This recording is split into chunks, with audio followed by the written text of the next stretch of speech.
उम्मीद पे दुनिया कायम है कि हमारी आज की कहानी children as agents of change में आप सभी का स्वागत है। ये उन दिनों की बात है जब देश में इंटरनेट की इतनी सुविधा नहीं थी। देश में साइन लैंग्वेज इंटरप्रेटर्स की भी बहुत ज़्यादा कमी थी। तब भारतीय समाज ने सुगम्यता की ओर अपने पहले कदम लेने शुरू ही किए थे। आज हम मूक बधिर दामिनी, रवि और उनके 2 बच्चों के जीवन के एक और पन्ने पर नजर डालेंगे। दामिनी और रवि अपनी मूक बधिर संस्था के समारोह के लिए तैयार हो रहे थे। तभी अश्विनी और दिव्या भी साथ चलने की जिद करने लगे। उनके मन को समझ के दामिनी ने उन्हें तैयार किया और चारों खुशी खुशी निकल गए। बस में बैठकर दामिनी ने अश्विनी और दिव्या को आंखें उठाते हुए इशारों में बोला, पता है आज के समारोह के मुख्य अतिथि हमारे शहर के माननीय लेफ्टिनेंट गवर्नर साहब हैं। दिव्या ने भी हैरानी से दामिनी को देखते हुए बोला, ये तो बहुत बड़ी बात है।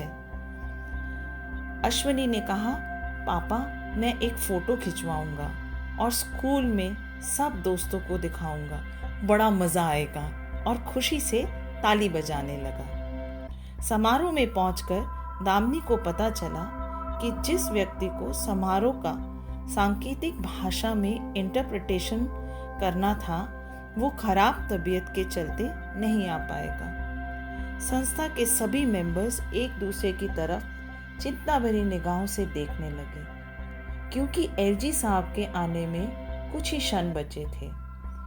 अचानक से दामिनी का चेहरा मुस्कान से चमकने लगा। उसके साथियों ने नाराजगी जताते हुए बोला कि हमें तो यहाँ परेशानी हो रही है और तुम्हें मुस्कुराहट सूझ रही है।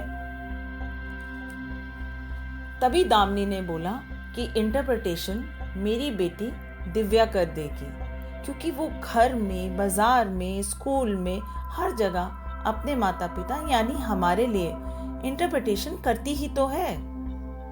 दामिनी ने बड़े प्यार से दिव्या को समझाया कि वो उसकी संस्था के समारोह का साइन लैंग्वेज में इंटरप्रिटेशन करे। दिव्या ने घबराहट जताते हुए माँ को बोला, मुझसे नहीं हो पाएगा। माता पिता के लिए जो मैं करती हूँ वो एक अलग बात है, और फिर मैं एक हाई स्कूल की स्टूडेंट ही तो हूँ। क्या मैं इस जिम्मेदारी को अच्छे तरीके से निभा पाऊंगी? तभी रवि ने दिव्या के सर पर हाथ रखकर विश्वास भरी निगाहों से इशारों में बोला, तुम बहुत अच्छे से इस जिम्मेदारी को अंजाम दे पाओगी, ऐसा मेरा विश्वास है। और बोला कि नियत और मकसद नेक हो तो इंसान क्या नहीं कर सकता। तुम्हें आज के इस समारोह को यहाँ उपस्थित लोगों के लिए सुगम्य बनाना ही है। दिव्या ने अपनी इस जिम्मेदारी को बखूबी निभाया। वहां पर उपस्थित सभी मूक बधिर लोगों की आंखों में जो भाव दिख रहे थे वो इस बात का साक्षात प्रमाण थे कि दिव्या ने वाकई इस समारोह को उन सब लोगों के लिए सुगम्य यानी कि एक्सेसिबल बना दिया है।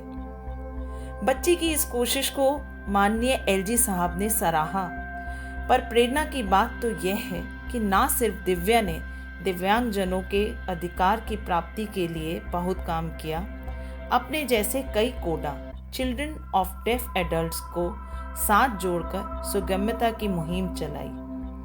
कई दशकों के बाद आज जो दिव्यांगजनों के लिए सुगम्यता में सुधार आ पाया है वो ऐसे ही कई हजार लोगों के साहस और मेहनत का परिणाम है। हर व्यक्ति अपने जीवन में, परिवार में कई परेशानियों और परिस्थितियों का अनुभव करता है। अंत में ये हमारी मौलिक जिम्मेदारी बनती है कि हम उन्हें बदलने की और बेहतर बनाने की कोशिश में लग जाएं और समाज के लिए एजेंट्स ऑफ चेंज बने। होठों के चलने को, आंखों के घूमने को, चेहरे के बदलते भाव को आपने कभी अपनी बात व्यक्त करते देखा है? नमस्कार, मैं मीरा आमंत्रित करती हूँ आप सब लोगों को उम्मीद पे दुनिया कायम है के सफ़र पे, जहाँ इन तीनों अभिव्यक्तियों का प्रयोग सांकेतिक भाषा के साथ करके जीवन को सक्षम बनाए जाने के किस्से और कहानियों का वर्णन होगा। आइए सुनते हैं कुछ अनकही अनसुनी कहानियाँ। कुछ बातों का मतलब, कुछ मतलब की बातें। क्या मतलब?